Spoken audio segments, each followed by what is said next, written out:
সেজন্য সবাই ইবাদত করে। এবার বলেন তো দেখি, জিলহজ মাসের প্রথম দশকে আল্লাহ রাব্বুল আলামিনের কাছে এতটা সম্মানিত, আল্লাহ রাব্বুল আলামিন বললেন অন্যান্য মাসের চাইতে এই 10 দিনে আমল করলে আল্লাহ রাব্বুল আলামিন যতটা খুশি হয় অন্যান্য মাসে আমল করলে এতটা খুশি হয় না। তাহলে আল্লাহ রাব্বুল আলামিন এই 10 দিনকে এত মর্যাদা দিলেন, আমরা কি সেই মর্যাদা দিয়েছি? আমাদের চলাফেরায় কি সেটা বোঝা যায়?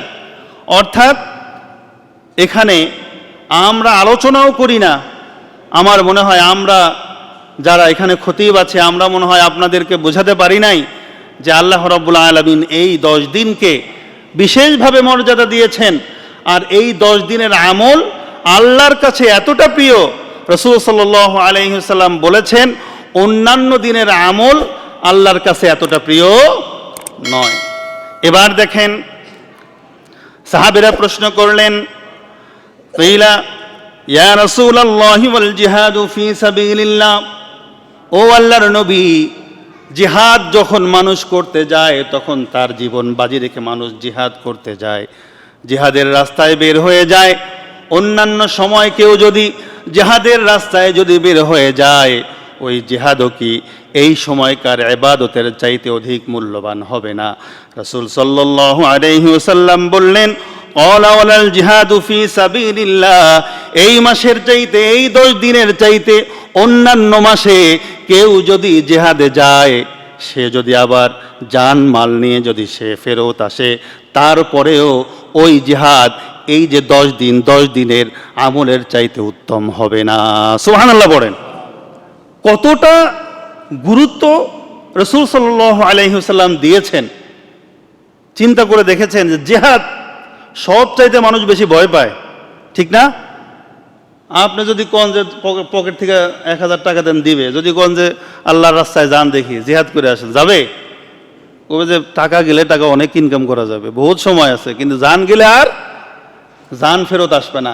এত রিস্ক নিয়ে যে জিহাদের পুরস্কার কি, পুরস্কারটা কি?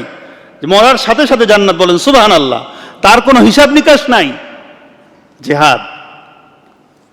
এই জিহাদেও যদি কেউ যায়, এই জিহাদের চাইতেও এই 10 দিনের আমলকে রাসূল সাল্লাল্লাহু আলাইহি ওয়াসাল্লাম আরো মর্যাদাবান বলেছেন, বলেন সুবহানাল্লাহ। তাহলে এই 10 দিনের ইবাদতকে কতটা গুরুত্ব দেওয়া উচিত আমাদের কাছে। প্রিয় নবীজি আরো বলেছেন, তিরমিজির হাদিস 758 নম্বর হাদিস, রাসূল সাল্লাল্লাহু আলাইহি ওয়াসাল্লাম বলেছেন, ইয়াদিলুস সিয়াম কুল্লা ইয়াউমিন মিনহা বিসিয়ামিস সানা, যদি এই দশকের প্রথম 9 দিন অর্থাৎ আপনার যেদিন কোরবানির ঈদকে রোজা রাখা যায় না, এই দশকের প্রথম 9 দিন কেউ যদি রোজা রাখে, আল্লাহ রাব্বুল আলামিন প্রতিটা রোজার বিনিময়ে 1 বছর রোজা রাখার সওয়াব দান করে দেবেন। সুবহানাল্লাহ পড়ে। 1 বছর রোজা রাখার সওয়াব প্রতিটা রোজার বিনিময়ে। এখানেই শেষ নয়, রাসূল সাল্লাল্লাহু আলাইহি ওয়াসাল্লাম বলেছেন, ওয়া কিয়ামু কুল্লু লাইলাতিন মিনহা বিকিয়ামি লাইলাতিল কদর, এই প্রথম দশকের প্রতিটা রাতে কোনো মানুষ যদি কিয়ামুল লাইল করে, কোনো মানুষ যদি ইবাদত করে, আল্লাহ রাব্বুল আলামিন শবে কদরে ইবাদত করলে যতটুকু সওয়াব দেয়, আল্লাহ রাব্বুল আলামিন ওই রাত্রিগুলোতে ইবাদত করলে শবে কদরের মতো সওয়াব আল্লাহ রাব্বুল আলামিন দান করে দেবেন। সুবহানাল্লাহ বলেন। আমি এখন আপনাদের কাছে একটু জিজ্ঞেস করি, শবে কদর অনেকে হয়তো পায় নাই, এরকম থাকতে পারে না? আল্লাহ রাব্বুল আলামিন আমাদেরকে কি সুযোগ তৈরি করে দিলেন। ও আমার বান্দা, গুনাহ করে ফেলেছো, অন্যায় করে ফেলেছো, শবে কদর হয়তো তোমার নসিব হয় নাই, আমি রব্বুল আলামিন তোমাদেরকে এমন 10টি রাত দিলাম, এই 10 রাতের ইবাদত যদি তোমরা করতে পারো, আমি রব্বুল আলামিন শবে কদরের মতো সওয়াব তোমার আমল নামায় দান করে দেব। সুবহানাল্লাহ। কি মর্যাদা এই 10 রাতের! এই 10 রাতের মর্যাদা কেন হলো? অনেক কারণে হয়েছে। এর ভিতরে একটি কারণ হলো, এই 10 রাতের ভিতরে এই 10 দিনের ভিতরে এমন একটা দিন আছে যেই দিন আল্লাহ রাব্বুল আলামিন সবচাইতে বেশি বান্দাদেরকে ক্ষমা করে দেন। সুবহানাল্লাহ বলেন। বলেন তো দেখি কোন দিন? আরাফাতের দিন। কোন দিন? আমি এর আগেও আলোচনা করেছি, গত জুমায় হয়তো আলোচনা করেছি।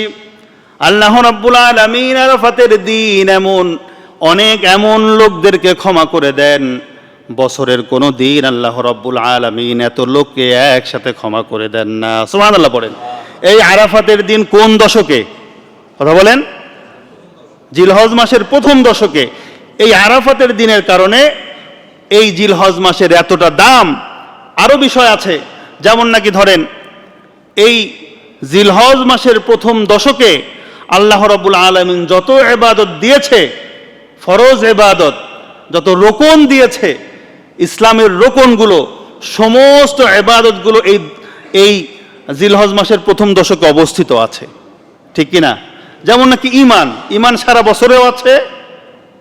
1 নম্বর কি রোকন? 1 নম্বর কি? ঈমান, নামাজ, রোজা, যাকাত। নামাজ, যাকাত, রোজা, হজ, এই হচ্ছে কয়টা? 5টা রোকন। এই 5টা রোকনের প্রথম রোকন কি? ঈমান। অন্যান্য সময়ে যেরকম দরকার রয়েছে, জিলহজের প্রথম দশকেও রয়েছে। তারপরে কি?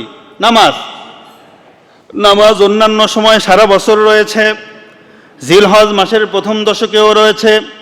তারপরে কি? যাকাত আপনি সারা বছর যেভাবে আদায় করতে পারবেন, জিলহজ মাসের প্রথম দশকেও আদায় করতে পারবেন। তারপরে হচ্ছে হজ জিলহজ মাসের প্রথম দশক ছাড়া কি আর আদায় করা যাবে না। সিয়াম সারা বছর যেমন রয়েছে, এই প্রথম দশকেও রয়েছে।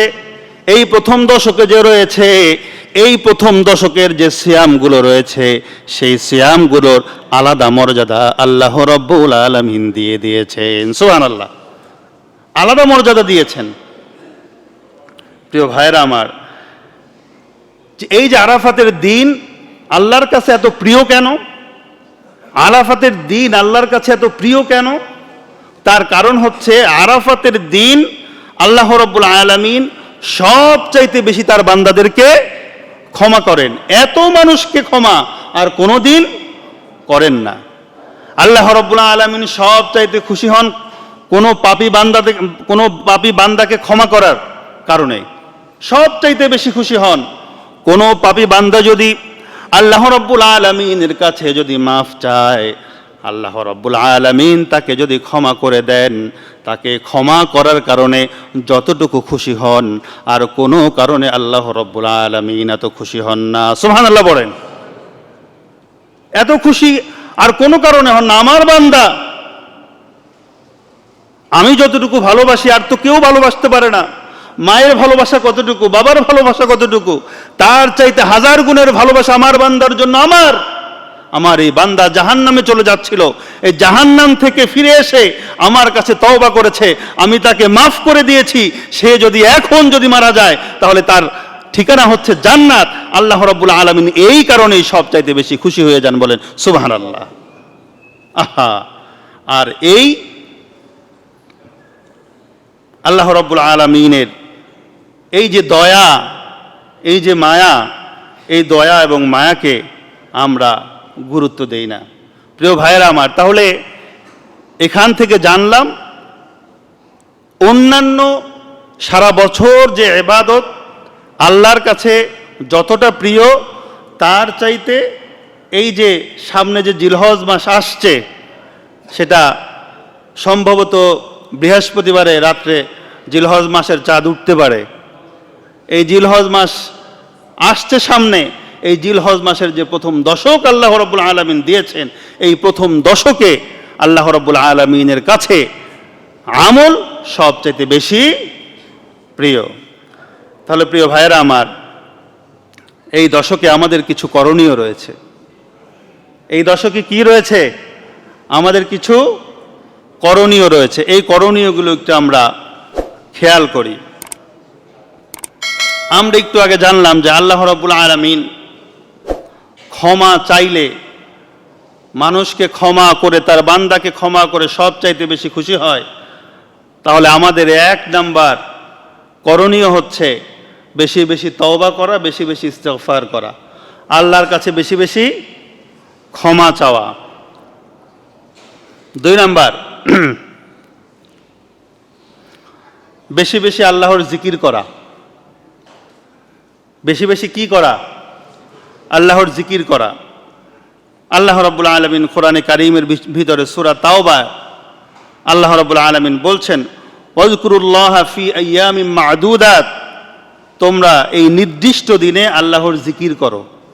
এই নির্দিষ্ট দিন বলতে কোন দিন?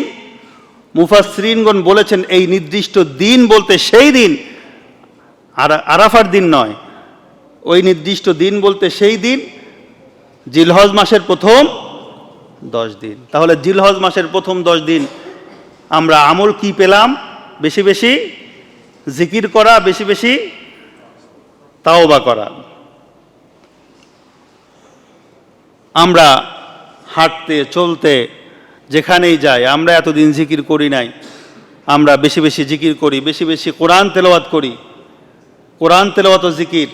আমরা হাঁটছি চলছি, আমরা এতদিন যাই করেছি, জিলহজ মাস যখন চলে আসলো, আল্লাহর কাছে যেই 10 দিন বেশি সম্মানিত, সেই 10 দিনে যদি আমরা আল্লাহর জিকির বেশি বেশি করতে পারি, তাহলে আল্লাহর নৈকট্য পাওয়াকে আমাদের জন্য সহজ নয়, আমাদের জন্য সহজ হবে। প্রিয় ভাইয়েরা আমার, 3 নাম্বার,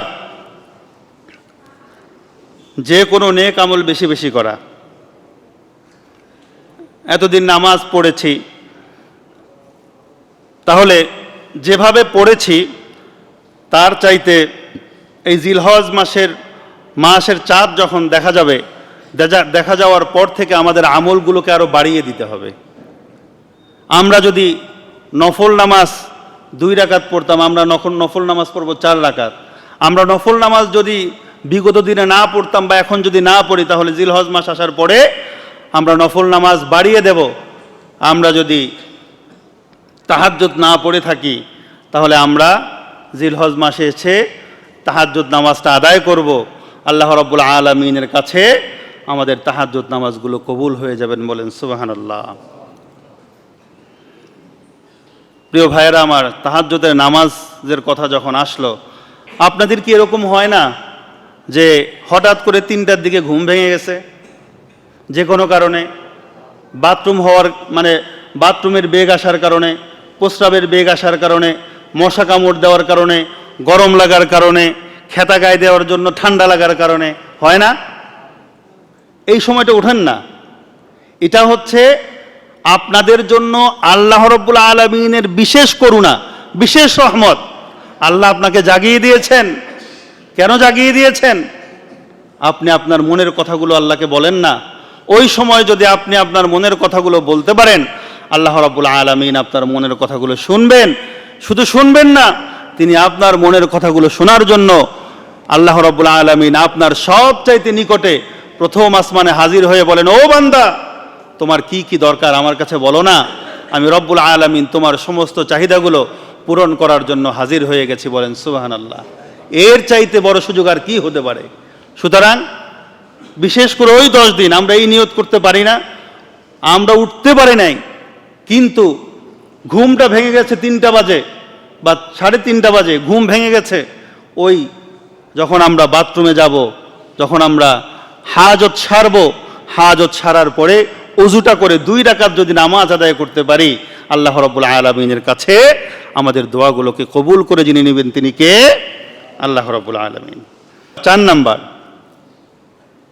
সকল গুনাহ থেকে বেঁচে থাকার জন্য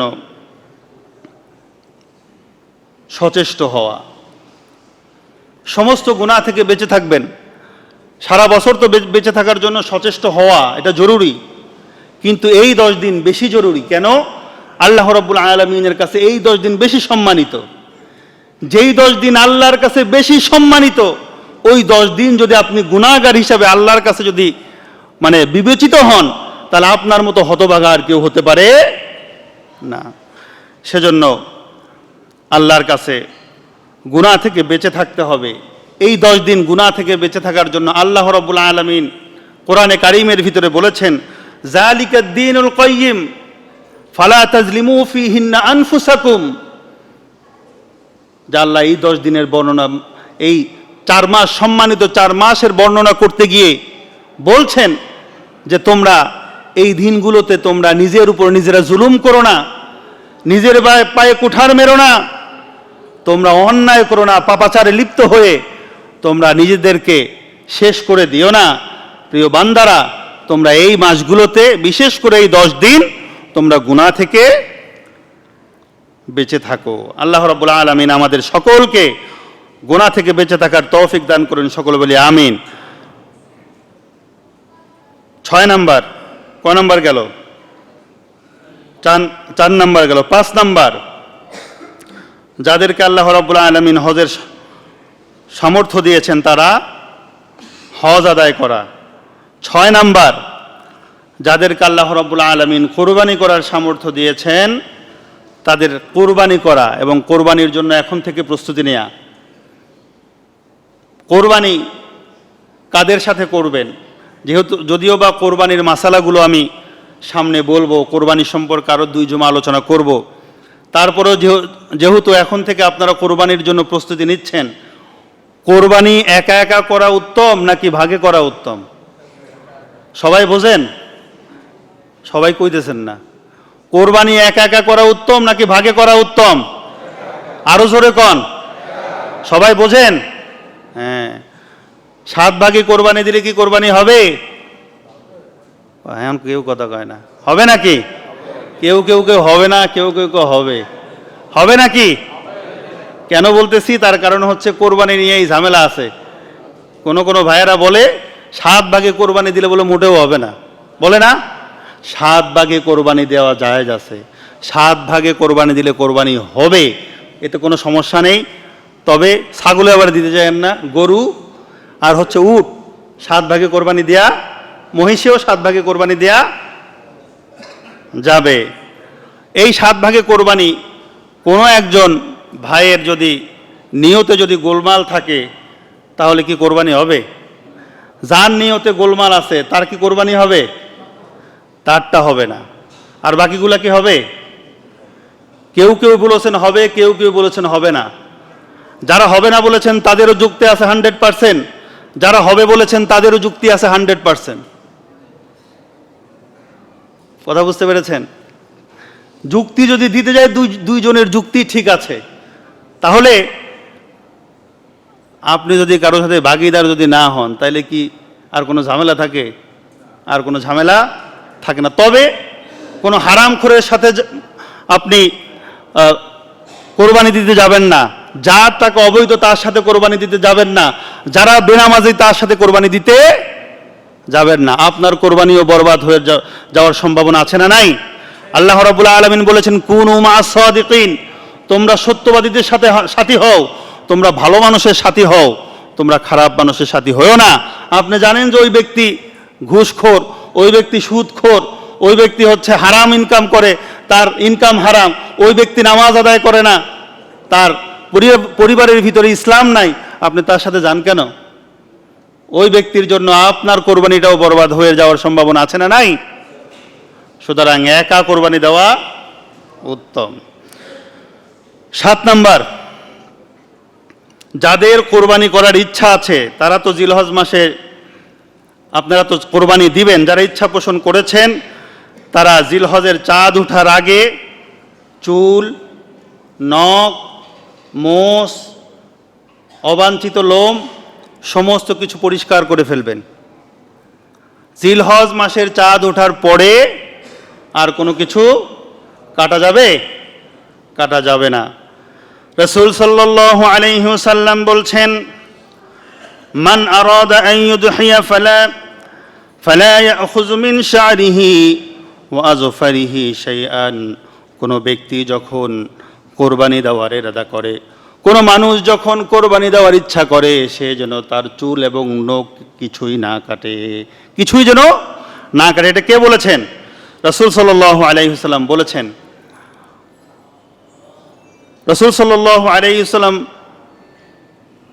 এই হাদিস শোনার পরে সাহাবাদের আমল কেমন ছিল, সাহাবারা এমন করতেন, তারা এত গুরুত্ব দিতেন, তারা তো নিজেরা কাটতেনই না, তার বাড়ির যে ছোট্ট ছোট্ট বাচ্চারা আছে না, তাদেরকেও ওই জিলহজ মাসের চাঁদ ওঠার আগে তাদের নখগুলো কেটে দিতেন, চুলগুলো কেটে দিতেন এবং বলতেন তোমরাও কোরবানি করার আগে এই অবাঞ্ছিত লোম, তারপরে চুল, এগুলো আর কেটো না, এত গুরুত্ব দিতেন। অনেক হাদিস থেকে জানা যায় রাসূল সাল্লাল্লাহু আলাইহি ওয়াসাল্লাম বলেছেন, যে সমস্ত মানুষগুলোর সামর্থ্য নাই কোরবানি দেওয়ার জন্য, তারা তো কোরবানি দিতে পারবে না। যারা কোরবানি দেওয়ার সামর্থ্য নাই, তারা যদি জিলহজ মাসের আগে পরিষ্কার পরিচ্ছন্ন হয়ে জিলহজ মাসের দশকে কোরবানির আগ পর্যন্ত তারা যদি কোনো কিছু না কাটে, চুল, নখ, অবাঞ্ছিত লোম যারা যদি পরিষ্কার না করে, আল্লাহ রাব্বুল আলামিন তাদেরকে কোরবানি দেওয়ার সওয়াব দান করে দেবেন। বলেন সুবহানাল্লাহ। কোরবানি দেওয়ার সওয়াব দান করে দেবেন। সুতরাং আমরা এই আমলটা করব তো ইনশাআল্লাহ, ইনশাআল্লাহ।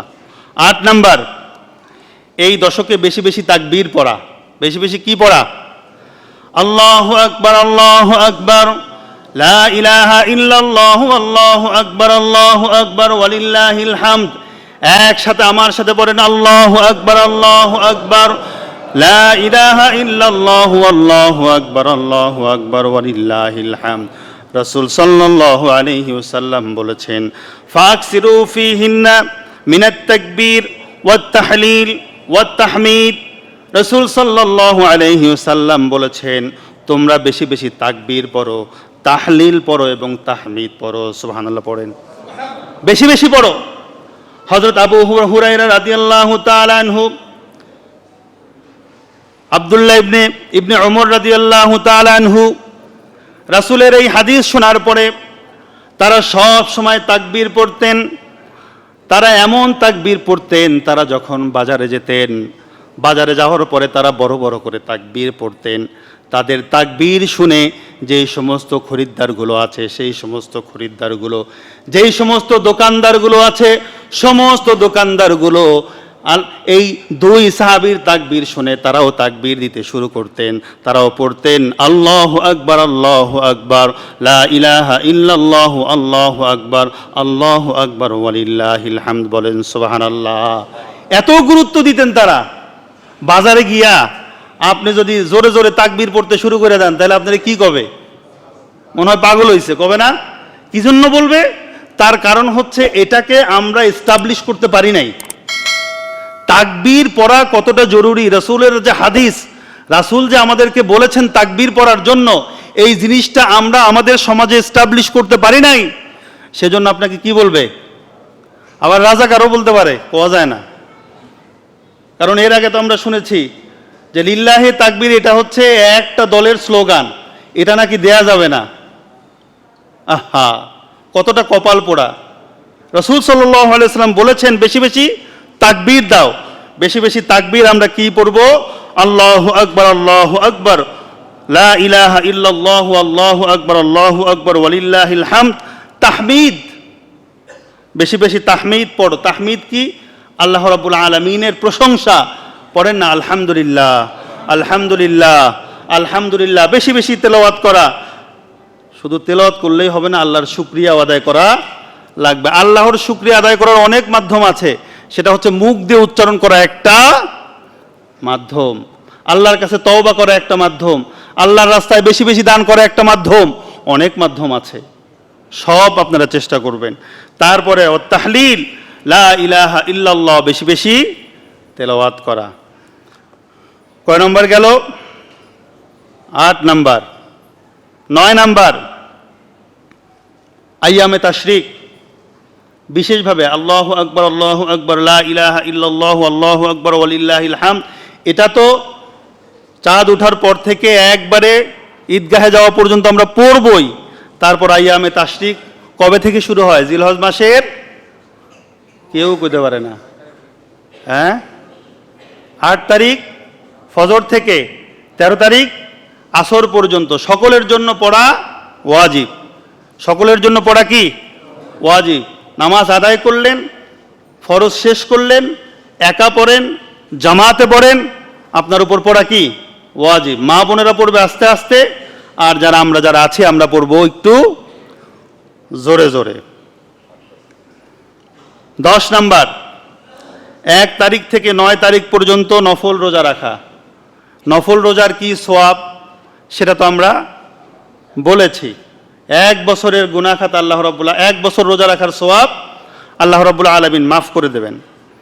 11 নাম্বার, আরাফার দিন বা 9 জিলহজ রোজা রাখা, এটা আলাদা সওয়াব।